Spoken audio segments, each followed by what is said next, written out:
Students, welcome back to my channel. कैसे हो आप सब? उम्मीद करती हूँ बेटा सभी अच्छे होंगे और अपना ख्याल भी रख रहे होंगे। तो बेटा आज हम करने जा रहे हैं अपनी वर्कशीट नंबर 25 10th क्लास की। बेटा ये सब्जेक्ट साइंस है और 31 तारीख की आपकी ये वर्कशीट है। ठीक है, चैप्टर हमारा चला हुआ है जैव परक्रम। उसमें आज हम पढ़ने वाले हैं कि सभी मतलब कि जो जंतु होते हैं उन सब के अंदर या पौधे होते हैं उन सब के अंदर मतलब श्वास लेने के अलग अलग अंग होते हैं, अलग अलग प्रक्रिया होती है। ठीक है, तो उसमें से हम 2 के बारे में आज पढ़ने वाले हैं। तो चलिए स्टार्ट करते हैं। फर्स्ट क्या है बेटा? वायवीय श्वसन पथ ऑक्सीजन पर निर्भर करता है। ठीक है, तो मतलब जो वायवीय श्वसन होता है, जो वायु के द्वारा हम श्वसन होता है, उसमें क्या होता है, वो ऑक्सीजन पर निर्भर करता है।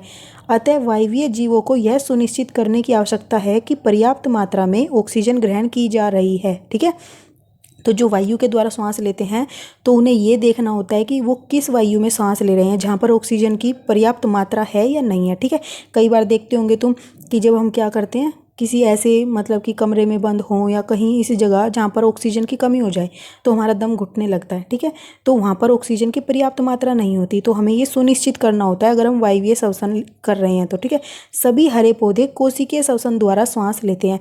तो जो हरे पौधे होते हैं बेटा वो किसके द्वारा श्वास लेते हैं? कोशिकीय श्वसन के द्वारा। ठीक है, यानी कि उनकी कोशिकाओं में श्वास मतलब कि वो कोशिकाएं होती हैं जो वो श्वसन की प्रक्रिया करती हैं। ठीक है, अब पौधों में श्वसन कैसे हुआ? पौधे गैसों का आदान प्रदान रंध्र द्वारा करते हैं। तो पौधे क्या करते हैं? गैसों का आदान प्रदान रंध्र द्वारा करते हैं। ठीक है, पौधों की कोशिकाओं में कार्बन डाइऑक्साइड तथा ऑक्सीजन का आदान प्रदान विसरण विधि द्वारा होता है। और जो पौधे होते हैं उनके अंदर जो वायु का आदान प्रदान होता है उसकी कोशिकाओं में, वो विसरण की विधि द्वारा होता है, जो कि हम पढ़ चुके हैं बेटा, या आपने 9th क्लास में पढ़ा होगा। जैसे कि जो कोशिकाएं होती हैं, ठीक है, अगर कोशिका को हम क्या कर दें, एक विलयन में रख दें, ठीक है, तो अगर विलयन में जल की मात्रा अधिक है कोशिका की बजाय, तो जल क्या करेगा? कोशिका में चला जाएगा।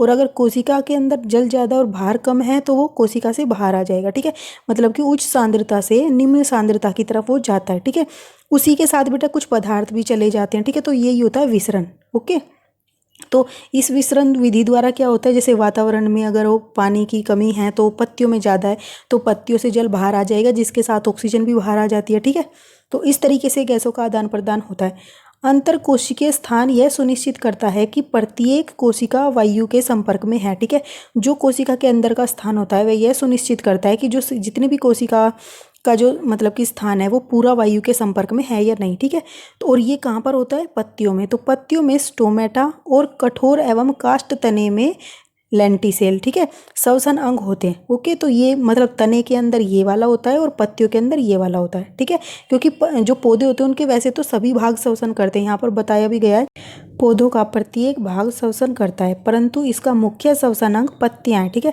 तो पौधों के अंदर क्या होते हैं? सभी भाग श्वसन करते हैं, लेकिन पत्तियां जो होती है मुख्य रूप से श्वसन करती हैं। तो रंध्रों द्वारा ऑक्सीजन और कार्बन डाइऑक्साइड का आदान प्रदान होता है, और पत्तियों के अंदर ही बेटा ये रंध्र होते हैं जो यहाँ पर दिखाए गए हैं, जिनमें से वायु का आदान प्रदान होता है। ठीक है, ये है बंद रंध्र और ये खुला रंध्र है जो नीचे है। ठीक है, तो जब खुला रंध्र होता है तो क्या होता है? वायु से गैसों का आदान प्रदान होता है, लेकिन जब हमें ज़रूरत नहीं होती मतलब पौधों को, तो वो बंद हो जाते हैं। ठीक है, अब क्या ये प्रक्रिया जो होती है, दिन के समय प्रकाश संश्लेषण और श्वसन दोनों साथ साथ ही होते हैं। ठीक है, तो 2 तरीके की प्रक्रियाएं करते हैं, आपने 7th क्लास में भी पढ़ा होगा। तो पौधे क्या करते हैं? एक तो प्रकाश संश्लेषण की प्रक्रिया करते हैं, दूसरा श्वसन की प्रक्रिया करते हैं। ठीक है, तो प्रकाश संश्लेषण जो होता है वो दिन के समय होता है। ठीक है, और जो श्वसन होता है वो दोनों समय होता है, और दिन के समय ये दोनों साथ साथ होते हैं, जिसमें प्रकाश संश्लेषण में तो क्या करता है, वो ऑक्सीजन को छोड़ता है। ठीक है, और श्वास में लेते सब क्या करता है? ऑक्सीजन को ग्रहण करता है। ठीक है, लेकिन क्या होता है, प्रकाश संश्लेषण में इन दोनों प्रक्रमों की अधिक तीव्रता होती है। तो जब ये दोनों प्रक्रम होते हैं तो श्वसन वाले से प्रकाश संश्लेषण की जो प्रक्रिया है वो अधिक तीव्रता से होती है। ठीक है, जिससे क्या होता है? ऑक्सीजन जो ज़्यादा मात्रा में रिलीज होती है। तो इसलिए हम कहते हैं कि दिन में क्या होता है, पौधे ऑक्सीजन छोड़ते हैं और कार्बन डाइऑक्साइड लेते हैं, हम ऐसा बोल देते हैं। ठीक है, लेकिन वो क्या करते हैं? श्वसन की प्रक्रिया में तो ऑक्सीजन ही लेते हैं और कार्बन डाइऑक्साइड छोड़ते हैं, लेकिन साथ साथ वो क्या करते हैं? प्रकाश संश्लेषण करते, तो उसमें वो क्या करते हैं? CO2 को लेते हैं और O2 को छोड़ते हैं। ठीक है, लेकिन प्रकाश संश्लेषण में इसकी मात्रा ज़्यादा होती है और ये श्वसन की प्रक्रिया से। ठीक है, इसलिए हम ये बोल देते हैं कि दिन में वो ऑक्सीजन छोड़ते हैं। अब बेटा दिन के समय प्रकाश संश्लेषण पत्तियों में होता है। पत्तियों में वातावरण से रंध्रों द्वारा कार्बन डाइऑक्साइड अंदर आती है और विसरण द्वारा ऑक्सीजन बाहर जाती है। ठीक है, तो रंध्रों के द्वारा ही कुल मिलाकर गैसों का आदान प्रदान होता है, और वो किस प्रक्रिया द्वारा होता है, वो विसरण की द्वारा होता है, विसरण विधि या प्रक्रिया बोलो, ठीक है। रात्रि के समय क्या होता है, रात्रि के समय प्रकाश संश्लेषण नहीं होता, क्योंकि सूर्य का प्रकाश नहीं था होता उस टाइम पर, ठीक है। तो ये दिन के समय ही होता है। तो ये क्वेश्चन भी बन जाता है कि ये दोनों प्रक्रियाएं किस टाइम पर होती हैं। तो ये दिन के समय तो दोनों होती हैं और रात के समय सिर्फ एक होती है, जो कि क्या होती है, श्वसन प्रक्रिया, ठीक है। तो पत्तियों में रंध्रों के द्वारा ऑक्सीजन विसरण विधि द्वारा प्रवेश करती है और कार्बन डाइऑक्साइड तथा जलवाष्प बाहर आते हैं, ठीक है। तो इस तरीके से विसरण का कुल मतलब ये समझ लो कि जल की सांद्रता जहाँ ज़्यादा हो जाएगी उससे दूसरी तरफ वो चला जाएगा, ठीक है। और उसके साथ कुछ गैसेज भी उसके साथ घुलकर वहाँ पर चली जाएंगी, ठीक है। अब बेटा नीचे क्या दिया है, स्थलीय जंतु वायुमंडलीय ऑक्सीजन लेते हैं, परंतु जलीय जंतु विलय ऑक्सीजन का ही उपयोग करते हैं, ठीक है। जो जल के अंदर रहते हैं वो क्या करते हैं, जल में घुली हुई ऑक्सीजन का प्रयोग करते हैं, क्योंकि जल क्या होता है, H2O, ठीक है। तो उसमें भी ऑक्सीजन होती है, तो उस घुलनशील ऑक्सीजन का प्रयोग करते हैं जो जल में रहते हैं, ठीक है। लेकिन जो धरती पर या जमीन पर रहते हैं वो वायुमंडल की ऑक्सीजन का प्रयोग करते हैं। वायु में ऑक्सीजन की मात्रा जल में विलय ऑक्सीजन की मात्रा से अधिक होती है, ठीक है। तो जल में जो वायु ऑक्सीजन होता है वो कम होता है, ठीक है, लेकिन एयर के अंदर ज़्यादा होता है, ठीक है। इसलिए स्थलीय जंतुओं को तीव्रता से श्वास लेने की आवश्यकता नहीं होती, जबकि जलीय जंतुओं को आवश्यक ऑक्सीजन प्राप्त करने के लिए तीव्रता से श्वास लेने की जरूरत होती है, ठीक है, क्योंकि कम होती है वहाँ पर मात्रा, ठीक है। अब बेटा ये तो पौधों की थी और जलीय जंतु और स्थलीय जंतु, लेकिन अब जो मछली है उसके बारे में बात करते हैं, जो कि एक जलीय जंतु है। तो मछली श्वास कैसे लेती है, मछली लेती है, उसका अलग श्वसन अंग होता है जिसका क्या नाम है, गिल्स, ठीक है। तो मछलियों का श्वसन अंग है गिल्स। ये गिल्स गैसों के आदान प्रदान के लिए रुधिर नलिकाओं द्वारा जुड़े होते हैं, ठीक है। तो जो ये सब गिल्स होते हैं, ठीक है, यहाँ पर तुम्हें दिखाएगी भी गए हैं, ये क्या होते हैं, रुधिर नलिकाओं द्वारा जुड़े होते हैं, ठीक है। मतलब कि रक्त की जो वाहिकाएं होती हैं जो पूरे शरीर में जाती हैं, ठीक है। फिर वे जो रुधिर वाहिकाएं हैं वहाँ से ऑक्सीजन ले लेती है और फिर पूरे शरीर में भेज देती हैं। ये गिल्स जलीय जंतुओं को जल में विलय ऑक्सीजन प्राप्त करने में सहायता करते हैं, ठीक है। घुली हुई जो ऑक्सीजन होती है उसको लेने में ये सहायता करते हैं गिल्स। ये गिल्स, इनको क्लोम भी बोला जाता है, ठीक है, निरंतर गतिमान रहते हैं, मतलब कि हर वक्त ये चलते रहते हैं, कार्य करते रहते हैं। और मछली अपने मुंह के द्वारा जल लेती है और बलपूर्वक इसे गिल्स तक पहुंचा देती है, ठीक है। मुंह से पानी लिया, वो गिल्स तक चला गया, देखो ये रहे गिल्स, मुंह से पानी यहाँ तक चला गया, ठीक है। जैसे ही जल गिल्स की पतली भित्तियों से संपर्क में आता है तो विलय ऑक्सीजन रुधिर नलिकाएं ले लेती हैं। तो उसमें घुली हुई जो ऑक्सीजन होती है उसको रुधिर वाहिकाएं, जो यानी कि रक्त वाहिकाएं थी, वो उससे ले लेती हैं, ठीक है। और मछली के शरीर के विभिन्न कोशिकाओं और ऊतकों तक पहुंचा देती है। श्वसन में उत्पन्न कार्बन डाइऑक्साइड रुधिर द्वारा वापस गिल्स के बाहरी जल में फेंक दी जाती है, ठीक है। तो जो श्वसन में उत्पन्न जो कार्बन डाइऑक्साइड उत्पन्न होती है वो क्या होती है, रुधिर वाहिकाएं वापस से गिल्स तक पहुंचा देती हैं और गिल्स क्या करता है, उसे जल के साथ बाहर फेंक देता है, ठीक है। इस तरीके से ये श्वसन करती हैं। लेकिन जो गिल्स होते हैं उसके लक्षण क्या होने चाहिए, जो श्वसन का सतह है तो वो पतली होनी चाहिए, ठीक है।